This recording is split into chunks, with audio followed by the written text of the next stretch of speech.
listening to the Suave Lover podcast with your hosts, Benjamin Ritter and James Amaro. SuaveLover.com, advising gentlemen on the art of romance. Now sit back, relax, and enjoy today's episode. So James, when was the last thing that you texted to a lovely female and you checked your phone? I checked my phone. I was in a goofy mood last night, or I guess was my apartment smells of rich mahogany. So the response is, you watching Anchorman, or did you build me a walk-in closet? And I said, what are you talking about, smelly pirate hooker?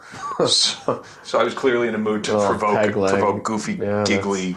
That's what texting should be. Texting, and I've heard the same argument about Facebook, is something that shouldn't be serious, that should be fun, and is meant to incite emotion or reaction and give you pleasure. It's not a job interview. It's not like a phone conversation with your parents. When's the last time you text something to someone you were sleeping with that said along the lines of, I'll be home at 6?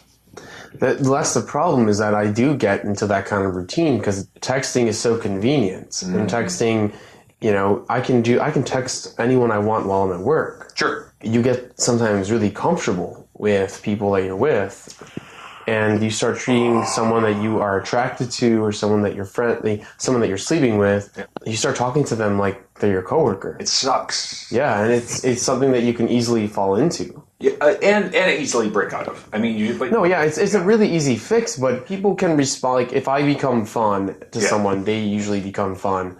The worst is when they don't. And it's, you try to be, like, if you texted them, my apartment smells like rich what do you say? Rich mahogany. Rich mahogany. And they responded, yeah, it does. I mean... I actually like the Ron Burgundy lines, but I think everyone knows them. And one of the problems I have is I'll say things like, a girl this is a while ago, it's probably over a year ago, but I said something to a girl who I thought was kind of literate, like a hipster who got this.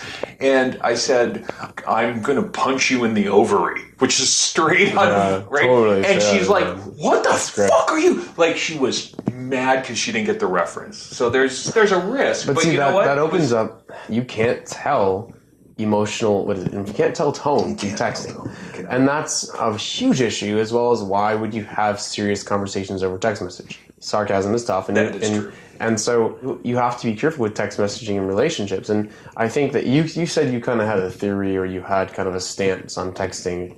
And I think we're purely talking about texting people that you're attracted to. So that can Opposite be anyone sex. from you're in a relationship with. Yes. It could be the same sex as well, depending on your, whatever you prefer. If we're talking to a broad audience, I don't know. Are we talking to a broad audience? Yeah. But mostly we talk to single dudes. So single dudes should be texting girls who a guy's interested in, and you can be interested in someone that is someone who's not available, someone you might want to someday, someone you used to date.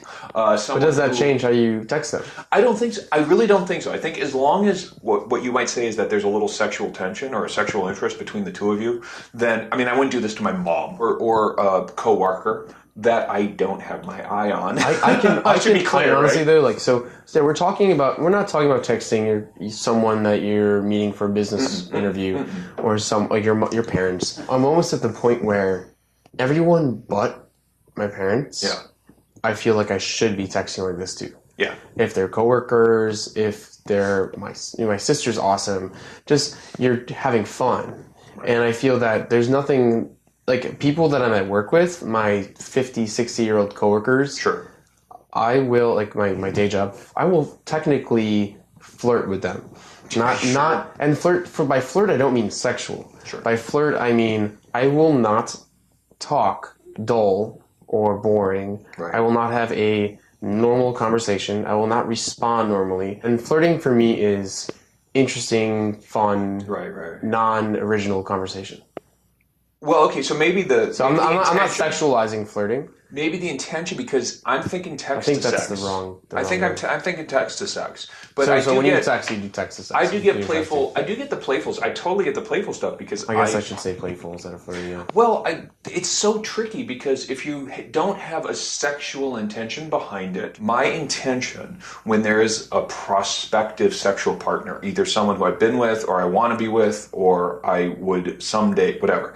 Whenever there's that, this would include my roommate who is awesome Sexy. and hot and sexy, and I'm not going to sleep with her. She's like a sister, but I would still do this stuff, right? And you should. Yeah. Because she's female. Yes. And she's sexualized. And she's sexual. So I would have this thing where it'd be like attraction, building up attraction, being sort of playful and doing a very attractive thing. And that's going to include a lot of the humor, a lot of the playful stuff, and logistics.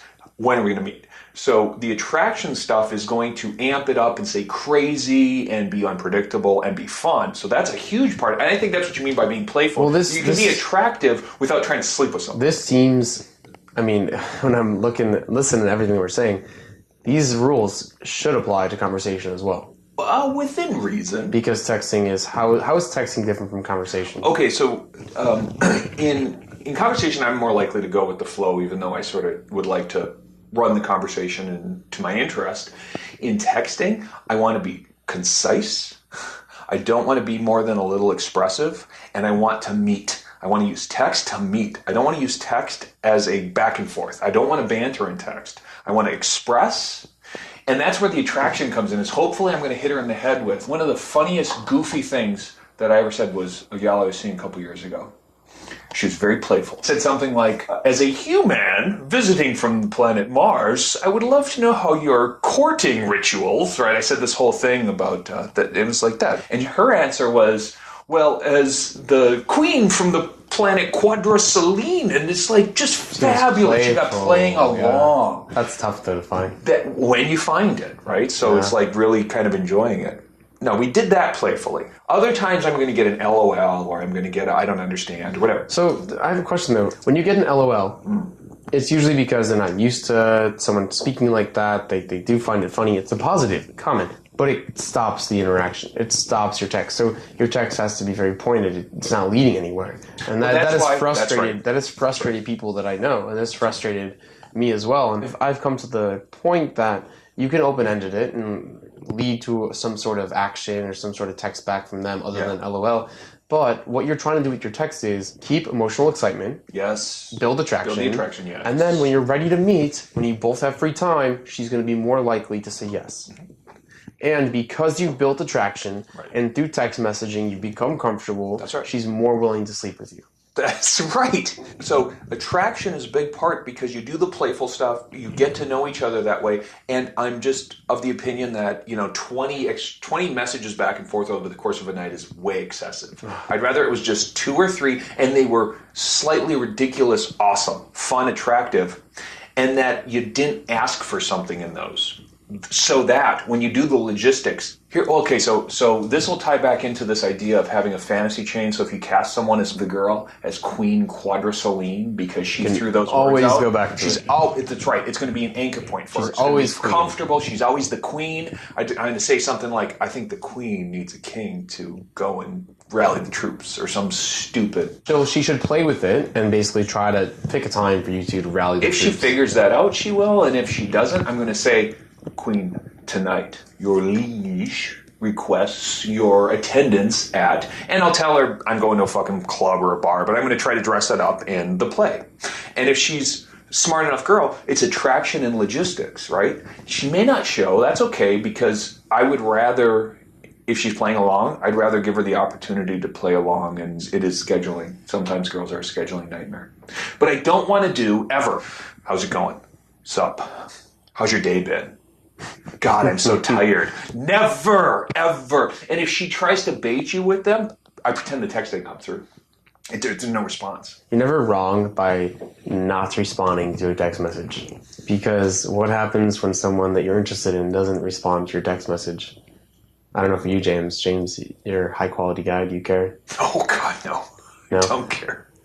I've had guys come to me, I've had clients, and they're just like, oh my God, she hasn't responded to me for 5 minutes. Oh. What do I do? What do I say? We were texting all day. She stopped talking to me. You can't have become so accustomed to someone texting you back that they have an expectation, or that you have an expectation that they're going to text you immediately. Texting should never be something that you need to feel better about your interactions with someone.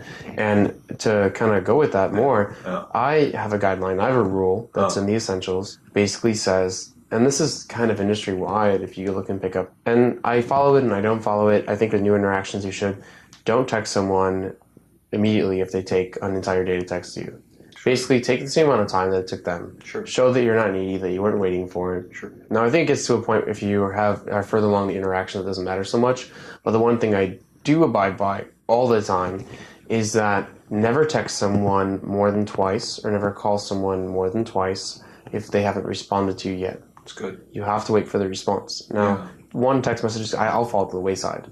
But 2 text messages, you need to stop because it just shows way too much neediness. Well, I can relate to the neediness. I remember initially learning all about texting 2008 or 2009. I'm not... Is that when people started texting? I'm a bit of a late adopter. Yeah, no, I'm a total late adopter. Wait, when did people actually start texting? Well, clearly, you could text in the 2004 StarTax. Morse code?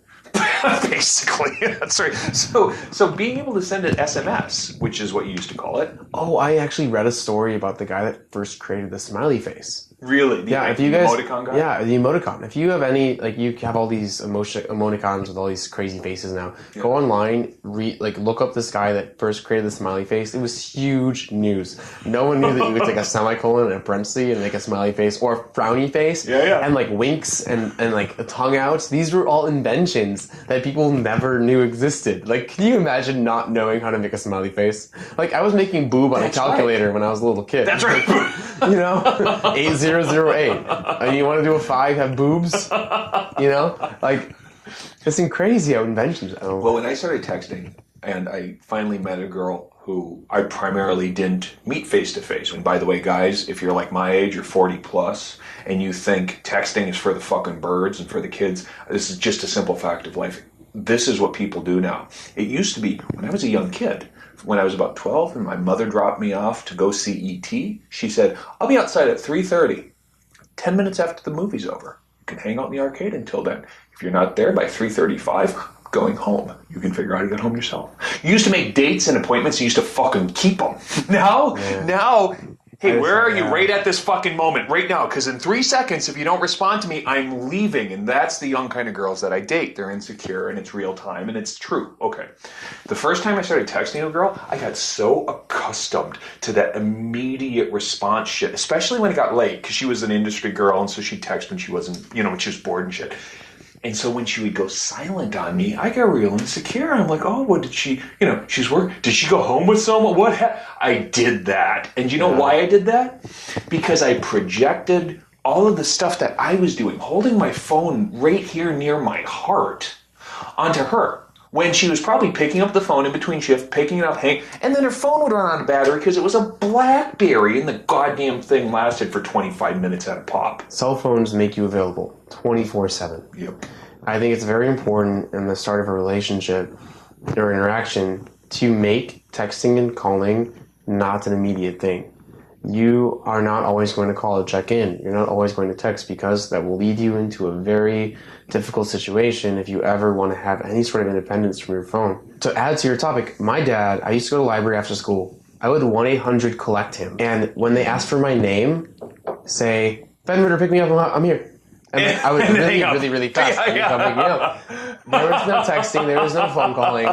And if he knew that he had to pick me up at 5:30 after soccer, I was waiting at 5:30. You bet. If he was late, and I never knew if he was going to be late, I was waiting until 6:30. That's just what you did. And that's what you did, and that's how it was. Not, why didn't you call me? Why didn't you text me? Why didn't you check in? Were you home? Where were you? What were you doing? Checking in. I think there you have it. Checking in it's very uncomfortable, but I think it's mostly uncomfortable for guys who are independent and used to being independent, and they find themselves in a relationship where a girl needs that check-in thing. So, for example, I talk to the girl I'm seeing pretty close to every day, and she's flying, right? She started like, I don't know when this was. It was probably a couple of weeks ago. It got to the point where she was in a hotel room and we had FaceTimed up until then. And the night, neither of us initiated something. I was tired. I went to bed early. Could have gone out. Didn't. Stayed in. She presumably got in late, said, I'm not going to wake him up. And that was weird because we had to say the next time we said, I think that's the first, because but it's okay, right? We negotiated the fact that we're not expecting it of each other. You also had a very good good communication. It was very open. Very open. Very open. You have a very open relationship. Both of you, I think, are confident enough in that regards, or understand it enough. So back to texting, that kind of brings you up to checking in. Checking in. Now, if you don't respond to a text message, I've received 12 messages in a row. Where are you? What are you doing? Question. And and by the way, people have the expectation. Where are you? What are you doing right now? What are you doing? What the hell? I hate when you ignore me. Because phones have dual functions now. You could be on the phone. Right. And they can call you. They're not pick up because you're on the line. Why didn't you text me? Why didn't you let me know you're on the phone? There's an issue with that I think that people, you cannot get sucked into this. Do you have a working theory as to why? I don't have research to support this, but I'm thinking. Instant gratification. Instant gratification, very short attention span. Instant gratification, short attention span. ADHD rates through the roof with everybody, me included. It's incredible how quickly we need a closure. I just don't want to have to think. So tell me. What's up?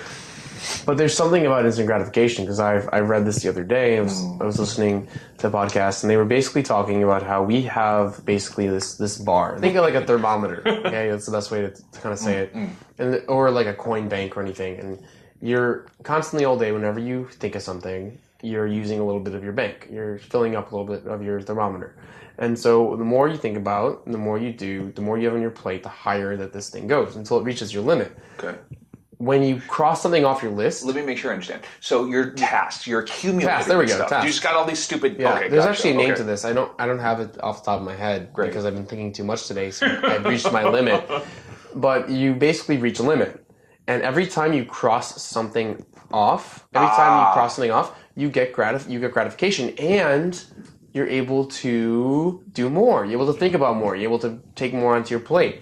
And so I think that when you text someone, you're waiting for a response, you're building up this pressure that people don't know how to deal with. That's right. And there's too much going on in their heads. Way too much, that it's just causing this internal pressure. And it's just they've been accustomed to people responding instantly, to things happening instantly. You post something on Facebook, and all like you look to see how many people like it. You look to see how many people comment on it. If people don't do that, you feel you lost something. You're bad. You don't get validated. And texting brings that into light. That connects to, there's this cocktail party factoid that I'm extremely fond of, but it completely ties in why you would respond to it emotionally. I never had an emotional thought about this, but it's task saturation is very well documented in the Air Force. How you've got to do all of these different things that are, you got to put the landing gears up, you got to put the flight thing on, you got to make sure your oxygen levels, so it's tasks that you have to complete, and task saturation is part of the reason that, for example, when you go in for a landing, you do simple things, like you do all the right things except drop the landing gear. Task saturation is you've got so much going on, you forget the obvious. And every text someone and then sends. you start punishing yourself for saying how dumb you are. Well, if Air Force pilots experienced the greatest number of crashes are from, I have on good authority, what's called CFIT, controlled flight into terrain. In other words, they are driving the plane into a mountain because they're doing all of these things and they're task saturated that they instrument read the wrong thing, or they don't instrument read because they're doing other things, and the instrument says, hey, there's a mountain there. You should, and that's what happens. What that says is if you're task saturated, because they're task saturated, well, you feel exhaustion and you feel frustration because you feel you're dumb. Now you feel you can't control things around you. So now I send a baiting text out to some girl. I want a response. That makes me feel like control, and I can put it to you're bed. Probably doing. You're sending 10 or 15 of them. That's what I do. I know, really though. That's how I roll. But that's the thing. You know what's funny though about that? This brings up another point about texting. texting is that you can multi-text, you can multiple text, you can text multiple people, which is one of the best benefits you have from texting. You can send, and actually I got into this problem once where I sent the same message to a bunch of people. And they compared notes? It was group text. No, it was group text because I don't have an iPhone, so I can't, the Android automatically group texted it, so every response that happened to that text message got sent to everybody. So like, watch out for that. Totally, guys. But basically, texting is very easy to keep interactions going with multiple people that are fun and exciting. When I text multiple people, because I text 15 people, if I get like a couple of responses, I don't feel that I need that validation. Yeah, but why? Yeah. Because I've gotten the text back. But so if you send to one person and all your energy is invested in this one person and you're so dependent on them and they don't reply back to you, there you go. That's what kills you. And I've actually done this. I've done this where I wasn't getting the responses I wanted from somebody. Sure. And I would text 3 other girls.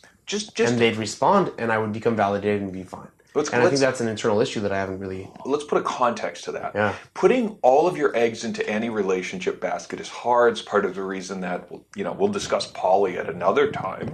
But polyamory is basically the realization that single sourcing your happiness is not an efficient thing to do in an open market. But I don't think that you need polyamory for that. You don't need polyamory. Completely. In general. Well, that's the point. In general, you can take the insight that says single sourcing your happiness is not a good thing. What else can you do? Don't single source your social interactions. So suppose that you are texting and chatting with girls who you're in a happy, committed relationship. You have no intention to sleep with them. I will do this when I'm internet dating, even though I've got a girl that I'm not planning on dating or seeing any of these girls. If it happens, it's great, but I'm just doing it because it's fun, and it does that kind of validation and that banter. It's like girls when they go out wearing the short mini skirts and they just go to the club and they're getting drinks bought for them, not because they like the guy, but because it makes them feel pretty. That's so important. Yeah, and people need that. People need that. I guess to say also, if you're in a relationship, don't get mad about that because that's just normal. You can easily avoid that sometimes by giving the amount of validation that someone needs, but it's very hard to find that in just your person that you're seeing. Things have changed. Okay, we're in the 21st century. But it used to be that a guy would get into a relationship and he would quit seeing his friends and then he'd just bitch how he never sees his friends and he'd become resentful and then he'd go out with his friends and then the hangover happens and all these other kind of horrible things. Now we have digital communication. It's just a new thing. It's a new factor in this mix. Every one of your exes is still your friends on Facebook. That's exactly right. Unless you're the kind of guy who maliciously blocks them. And they're just a text away. That's true too. But that's something about texting is easy way to keep in touch with everyone. Mm-hmm. And I know so many people that have renamed exes on their phones as one of their friends. Sure. Because they want to keep it under wraps. That's smart, by the way. Make a suggestion. Secure your phone. In my case, I have an iPhone, and I use the alphanumeric. I don't use the numbers to lock it. I use the whole keyboard. Keep your phone locked. This is not also just about... It's not about cheating. And, you're not about locking cheating. your phone because people look for reasons to get angry. You bet. And cause conflict. Yep. It's not about cheating. It's about being discreet with the fact that while you're not going to cheat, you nevertheless owe it to yourself to be playful and flirty. People do this. Everyone does this. Yeah. There may be one person that doesn't do this, but most people I know do this to some extent where they keep in touch with someone or are flirtatious with people through their phone, through Facebook, in person, because like you said, it's just validation. It's normal male to female, or male to male, whatever you're attracted to. It's texting. General to biographer kind of interaction. And so, but that's texting allows that to happen all the time. Yeah. And it's just lock your phone, keep it shut down because people will find reasons to cause conflict. For what it's worth, it's a pretty good predictor of the level of security and independence and whatever if your phone got looked at by the person you're dating. And what do you think about that? You should allow the person you're seeing to go through your phone? We gave them off limits. The girl I'm seeing does not get to, by the way, she is my screensaver. I like her a lot. Not get my phone code and I don't get hers. I've never asked for it. She has offered, if you need my phone code. I said, no, please unlock it for me. I'll install an app, if I'm going to do stuff. I don't want to know. I don't want her to think by setting that expectation and I go into hers that she can go into mine. I don't want to know. I've changed my phone code all the time. Sure. And I've been I've been yelled at about it Sure. times because changing my phone code is a little shady. But I've had my phone gone through. I've had my email gone through. I've had everything I've had gone through. I don't like thinking that someone's going through whatever I have.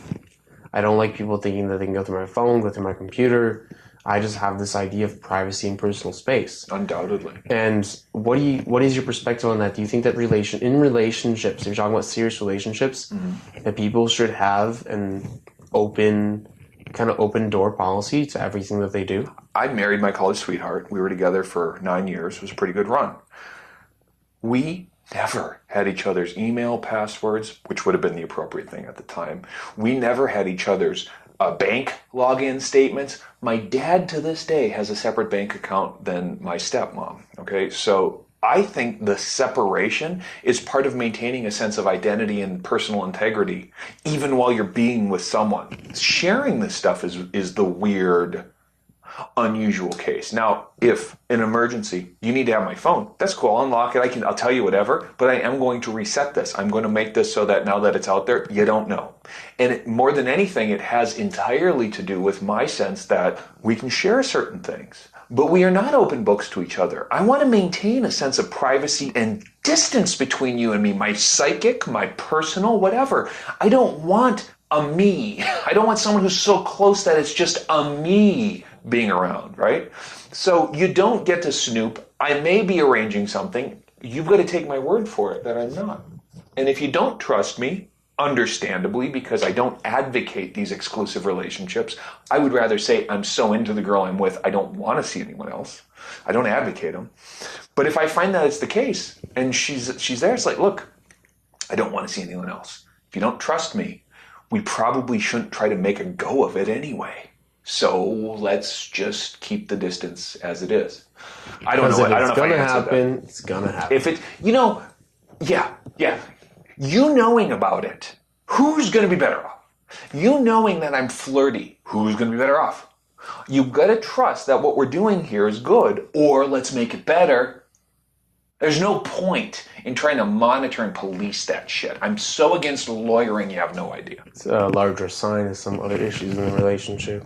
Like, one of you sucks. Yeah, right? So I think text messaging is actually really cool because you can also picture message now. Yeah, right? it's fun. You can also do voice messaging. Mm-hmm. There's apps called like Hey Talk, I think it's called, where you can do a walkie-talkie with someone that has the app involved as well. That's cool. And so you have all these ways to really build attraction in your relationships, which what we said is what texting and picture messaging, etc. is all about. I have a friend that all we do all day is send memes to each other. And by memes, if you know what a meme is, just a funny picture with a saying on it. And it's the best thing because I know when I get a message from her, it's going to be something that I'm going to get a kick out of. You know, I have someone else that sends me music. And that's texting is for those types of things. It's to show like, hey, guess what? You know, I care enough about a relationship to find something fun. Yes. And to find something that I couldn't do in person to you. So texting should be something that you can do that you wouldn't be able to show in person. And so I can go do like a ab shot in the mirror and send it to 20 girls. Because of course. Guys, oh my God, what is with these cock pics? Yeah. Have you ever sent a dick pic? No. I don't think, no, more stronger than that, I've never taken one. Video, yes. So I've never taken a dick pic as well. I will sit at a table, I've sat at a table with girls while they pass around their phone. Of all the dick pics they get. All the dick pics they get. And you know who gets the most dick pics? The hottest girls. The fat girls. Is that right? I do not approve of the dick pic. I've never sent a dick pic. I've never taken a dick pic. Skype's a different story. Because, of course, you Skype a dick all the time. Yeah, I mean, well, I'm just saying that I don't know what is it about. And I know you receive naked photos. Mm-hmm. I very rarely will receive naked photos. I don't advocate them. I prefer to do things in person with the woman. Mm-hmm. And I also almost frown upon naked photos. I know girls like, you know, anyone up or people that send naked photos, they just share to everyone. You know they do. And I've sent photos of my shirt off, and I know they're getting shared. But There's nothing. You should not send anything that you're not okay with being spread around. And yes, first and then if there are any kind of like young girls overhearing this, The thing about the naked photos is if your logistics don't work out well, maybe you got a long distance thing or the person you're seeing is traveling, I understand the thrill of sharing. I understand why girls do. Listen, I'm the best objectifier of a woman there is. I understand the objectification. I get all that stuff. My preference, my strong preference is get over here. If you're less than half an hour away, get over here. I don't want to see your fucking pictures. I want you.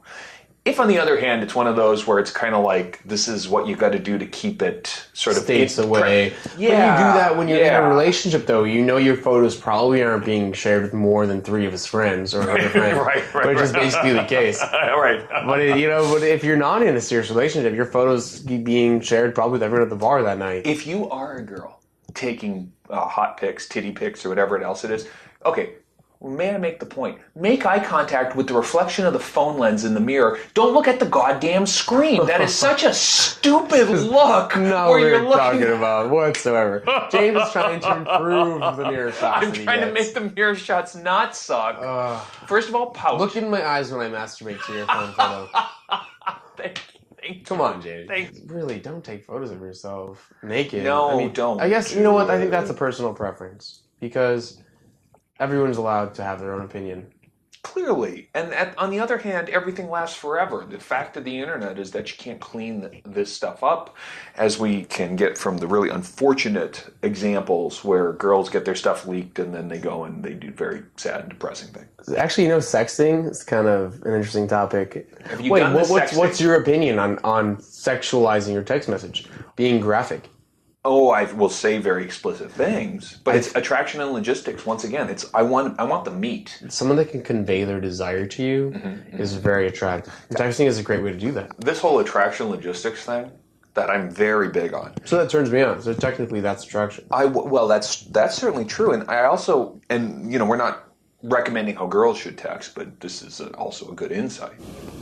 What's funny about texting is that you can text someone at 4 a.m. It never seems as needy as calling someone at 4 a.m.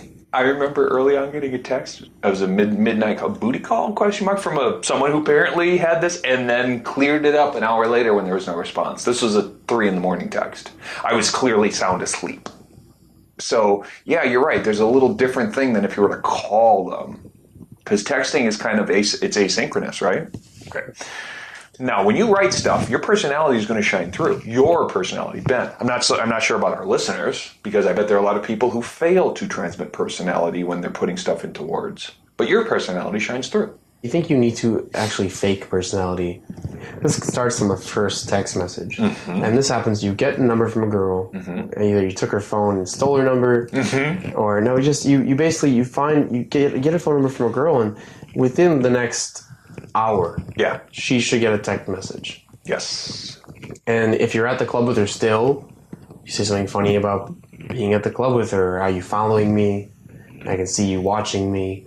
Or if you leave the club and the bar is closed and you're leaving somewhere, you have to, again, relate to the interaction and make a joke. Show some sort of personality, not, hey, great to meet you, I'll call you soon. Those types of things you need to have created an impact enough as well in the interaction that you can text something about the interaction.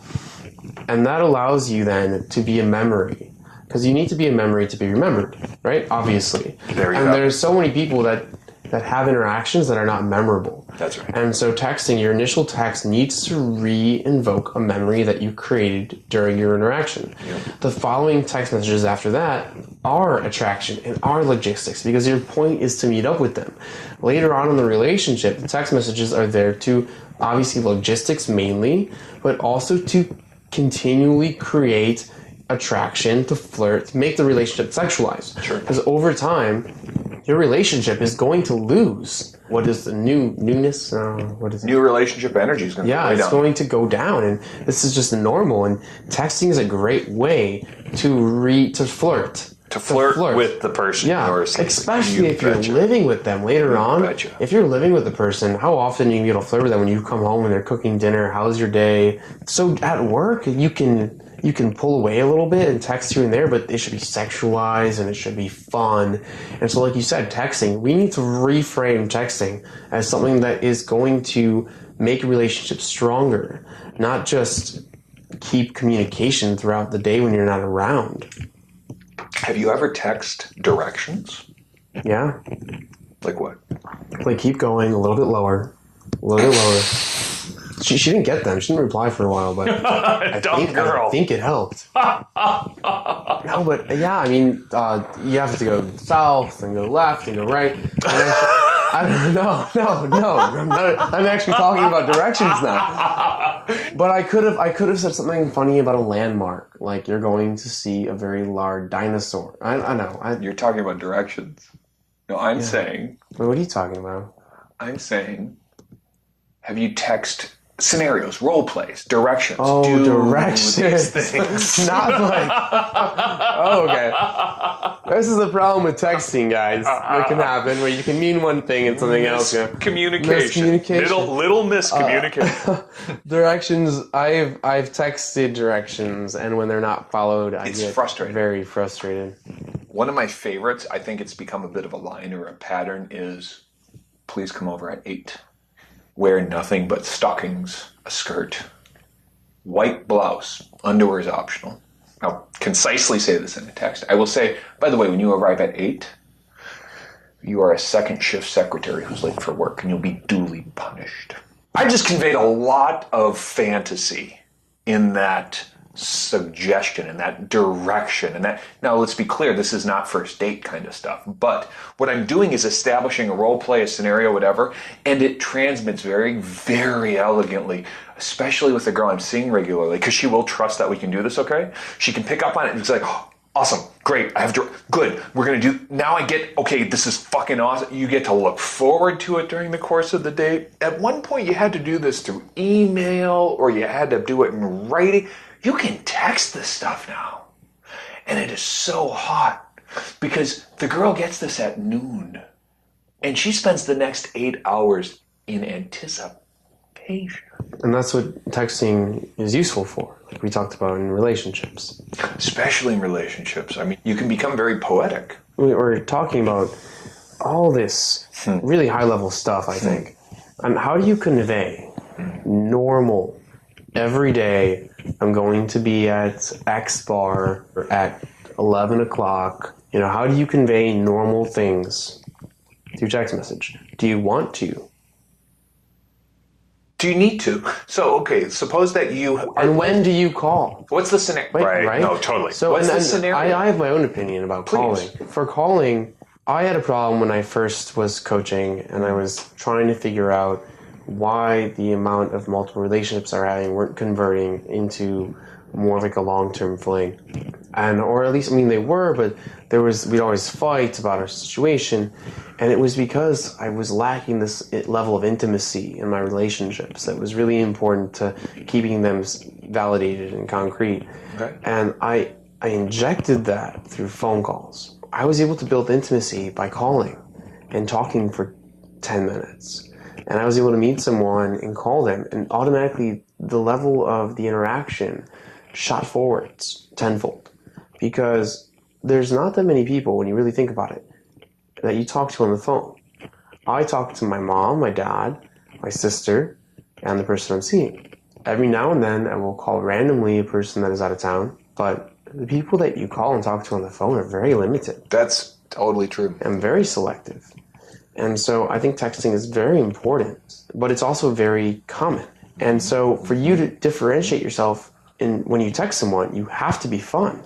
You have to be flirtatious. You have to be attractive. And I think when you get on the phone, you have to also do those things, but you're getting to a much higher level of intimacy. Right. And so that kind of brings to why being fun in texting is so important, because you are just like everybody else. I think that's a really insightful point. If you're just recently number closing and you're trying to figure out the next thing to do, I personally prefer a phone call after a meet. In other words, we've actually done something. We didn't meet cold and talk for 2 minutes. I somehow seem to think it's very low investment up until then. At that point, yes, I can think of several instances where I spent an hour on the phone before I actually saw a girl in any significant way. And it was like we're just picking up like old friends. An hour is a lot of time to sort of fill space and use a lot of imagination and so on. So that's right. Agreed. Strongly agreed. Now, as far as like saying, I want you to be, or I'm going to be at, or whatever, right? Just pure mechanical, please come meet me if you want. Is that what you're asking? Is like, or a situation you find is like, I'm going to be at this bar with my friends. You're welcome to come. Well, we're basically saying you need to do X, Y. You need to be fun. You need to build attraction. Clearly. You need to do logistics. Clearly. How?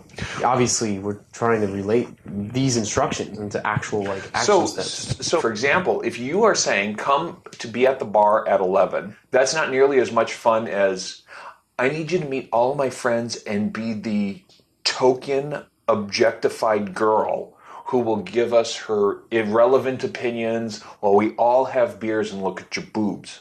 Now, depending on the level of intimacy, you can get away with sort of saying silly shit like that, but it's always more You can fun. simplify it as don't embarrass me. Wear something cute. Please don't embarrass me. I would make it fun. I would make it baiting. I'd make it silly. I'd give her a reason to come out that included a little bit of irony, a little bit of probably condescending because it's my style. But the invite wouldn't be, unless she said she's going to be there, unless I know she's going to be there. In that case, it'll be like 11 o'clock at such and such a bar. At that point, I think it's probably a different thing. But no, an early girl, a girl that you don't know very well, you should totally come out, wear a Hooters t-shirt, and sell us some wings. Bring some wings. Good idea. That kind of stuff is much more of an insight. It will induce her to action more readily, I think. So then, give me a text message that you tell someone to come meet you at Starbucks. But the someone. Who's the someone? Because that's A where girl it makes you a just huge met, difference. you're interested in her. You're not. You can do the whole meetup at a bar, but I'm busy. I'm gonna go grab a tea at Starbucks, and I'm gonna be there reading a book or doing a little bit of work on a computer, and I'm gonna ask a girl to come meet me out. Office hours are from 2 to 4 p.m. at Starbucks on North Avenue. Strongly suggest that you drop by for private instruction. So it's going to be as gimmicked as I feel I can get away with, given the context, but it will never, ever. And part of the reason I'm doing that, by the way, is I'm probably self-handicapping a little bit. I don't want it to come off as, hey, I'm going to be at Starbucks from 2 to 4. Do you want to come? Because it sounds like I'm trying to make her do something or whatever. I would rather, in the context of an early meeting, do my life and invite her along to something. So those early messages are going to be, and I also should probably add, in some cases, they're going to backfire because she just doesn't want to play. She wants a guy who says, come here right now, and that's not going to work for me. I want to ask you now, so what if she lives in the suburbs? You know, I've been thinking about this more and more.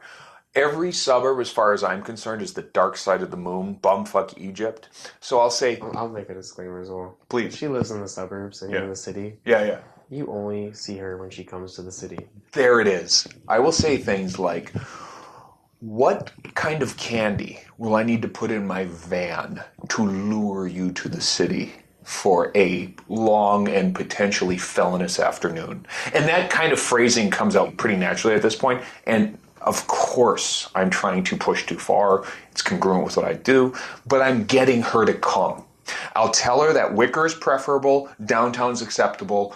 Beyond that, I think Lincoln Park is a fucking suburb, dude. You don't even have to sexualize it. You can say, "Oh my God!" Let's say she lives in Naperville. I heard there is a zombie infestation in Naperville, Right? And they're eating people left and right. I heard the only safe house is at, Crescendo. Right. Be there tonight at 12 for hoarding supplies. Right. Exactly. And so you just want to have fun in your situation. And I believe, living in the city, that the suburbs are off limits. First of all, I strongly agree. You should keep it local. If you're dating someone far away from where you live, more than, let's say, a 20-minute ride, just know that and be weird about the fact that you're basically doing something long distance. I mean, it's just the way that it works. And this is true of all big cities. And in the small cities, it's probably a half an hour. But even, LA or New York, if you can't get onto the subway quick and be at that location, it's just how it is.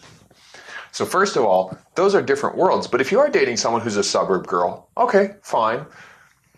Inducements to come and visit you are going to be of that. I think the best ones are going to be of that, unless you know she's just going to do what you ask, you're going to try to lay some Reese's Pieces for E.T. to pick up and get lured into the closet. I mean, you are going to do something that's silly and fun and try to bring her to you. Because I tell you what, I don't have a car anymore. I ain't going to Naperville this lifetime. I've made trips to Target to buy underwear and clothes for girls that have come from the suburbs. So, Yep. you have to be willing, those options. I want to also say about texting, Yes. we talked about picture messaging and voice messaging and all these other things, all these other tools that are at your disposal for building attraction and creating, finding out logistics and relationships. Instagram. And, please tell me, because I'm not. So I don't consider Instagram part of Facebook or part of Twitter. I think of Instagram. Instagram is conveying pictures to people and interesting pictures. And you can tag. Well, you know what? I do consider Facebook as part of this. We had a social media episode. We have one coming out. We've had one before. And you can tag people. And that's the same thing as texting because they're a part of your conversation. And so you can find something funny or interesting or part of your life, and you can express everything that we're trying to convey through texting, attraction, logistics. And I think this applies to everything that you do that isn't in person. And even in person, what you're trying to do, instead of logistics, attraction and sleeping with them. Mm-hmm. And so texting is just the same thing. You have to, all these things, Instagram, Facebook, Twitter, texting, are all these means of communication give you so many tools to really, and you have to look at them in these ways to build your relationships, to make them stronger. And when there is someone that you're attracted to, that includes building sexual tension and attraction. You bet. And that doesn't have to be straight, I want to fuck you. That has to do with emotional peaks, like we mentioned before. Mm-hmm. Everything in an interaction has to be an up or down. Mm-hmm. And so you're not just, you wouldn't take a photo of a file cabinet and tag someone in it. Right. And so every interaction that you have has to have that goal. And if you're going to text someone and you're just going to say, how are you doing? Don't text them. Yep. You will gain more from not texting them and them thinking what's going on than you will from that text message. That's right. That's what all of your social media has to encompass. That's right. You serve yourself really well by being emotional, conveying emotionality, controlling emotionality with a girl. Absolutely. So let's now do this. We're going to have a news segment, and I think this is going to be fun because I like staying up to date on topics, and James is like the king of this. He posts his stuff on social media all the time. And if you want to find him, you can look him up at Facebook.com/tantralogic is the easiest way to social media me. He always posts these amazing articles or pictures of girls. The one that I saw that was the most interesting recent one, sexy girls, is... Now, here's the thing. That it applies statistically doesn't mean it applies to you. Now, let's talk about it. The piece of research that came out today, and I am a strong advocate of safe sex, especially with people that you're not in long-term relationships with. But, cheers to safe sex. The article today had to do with the fact that, and it came out from Indiana University Center for Sexual Health and Awareness, and it was an empirical study of the latest sociological surveys between 18 and 59-year-olds. So that's most people who can still get erections and get wet. And the study said that people are just as happy sexually whether they use condoms or not, and whether they use lube or not. And their methodology was that they asked people, did you use condoms during your most recent sexual experience? What variety of condoms, if any, did you use? Was there lubrication on the condoms? And so on. And as it turns out, most people were fucking oblivious. There was like 20% of guys and like 9% of women even knew whether or not the condom had lube on it. You've used condoms at once or twice in your life, right? And you know whether or not it's lubricated. But the thing is, I've earned points for using condoms. Indeed. And I prefer, I'm really surprised because I think sex feels 10 times better without condoms. If I start not using a condom and I put a condom on, I notice the difference. That's a big difference. If I start having sex with a condom, that's right. Not really much of a difference. That's right. Now, I've had girls though that yell at me and scream at me to rip off the condom. The women really felt the same way as well. Apparently the women couldn't detect the physical difference with condom use or whether or not the condom was lubricated, which that one caught me off guard. I was expecting that they would be able to tell, yeah, I used the condom and it dried me out. Well, I find that if I use a rib condom or a twist condom or a small condom or an extra large condom, it's like, I know. Yeah, right. Girls don't. Right. They only know if I have a condom on or if I don't have a condom on. Yep. And some girls don't even know the difference. That's been interesting to me is I can tell if I'm wearing a condom that doesn't work for me, it doesn't work for me. I'll tell you this. I agree with the fact that there's a sensational difference whether or not you're going bareback. And I certainly do notice it. Apparently, the vast majority of the population doesn't. I'll tell you this. I don't have very much physiological, it's called glide effect. So the feeling of your skin, whether there's a little foreskin or there's loose skin or not, being able to move up and down your shaft is glide effect. If you're dry, that shit doesn't feel good. And that's the point of lubrication. So that's important. Now, one of the things that they've got, and I think these are the 21st century miracle of science, is something called the Trojan ecstasy. The Trojan ecstasy, instead of being a regular shaft with a reservoir tip, is shaped like a light bulb, and it's loose. I like this condom. I buy this condom. I love this condom. I use this condom all the time. I just would have to say, though, is that there's a vast majority of people that I know that are allergic to Trojan condoms. Right. Oh, indeed. And it's really tough. Latex. No, it's not even just latex. It's Trojan.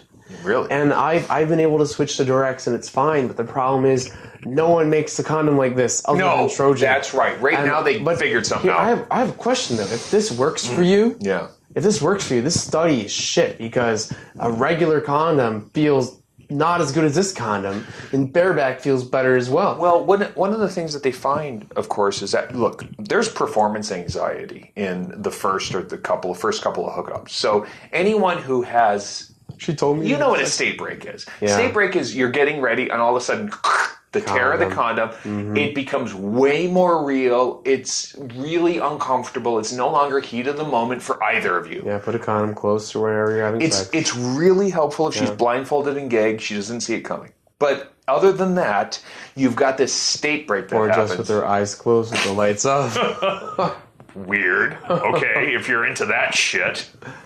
I walk out of the house with my condoms on.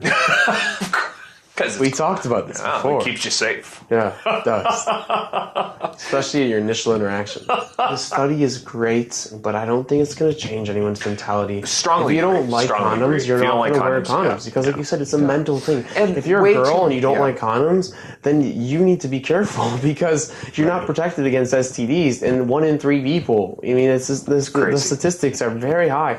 And we can treat them. You know enough about STDs. You know that the majority of them are really insignificant. Now, the problem is, though, that if you have any sort of morals, you're going to have to explain that you have an STD to someone, even though that is manageable. Thank God for Cipro. I mean, I can attest. But it is disturbing to me that the risks would be worth it. And as you said, I'm the responsible one, right? I'm the one who's going to put on a condom without exception for a new girl. I can tell you this, there are plenty of girls who don't care. But damn, if she doesn't care with me, the guy last week she didn't care with, and who knows where that guy's been. So all I got to say is realize when you're fluid bonding with someone, which is what we're talking about here, when you're fluid bonding with someone, you're sleeping with all of their partners. Yeah, what's great about this study is that it does kind of show that if you have a problem with condoms, then maybe it's something mentally. Sure, a lot of it can be mental. And maybe you're just having sex with people that you don't really care about. Oh, wow. Do you think that happens? All the time. That doesn't sound possible. What, really? Oh, I'm sure that everybody has sex out of love without exception to build a family. Or wait, maybe not. You have been listening to the Suave Lover podcast. Visit suavelover.com to become the kind of man that women crave.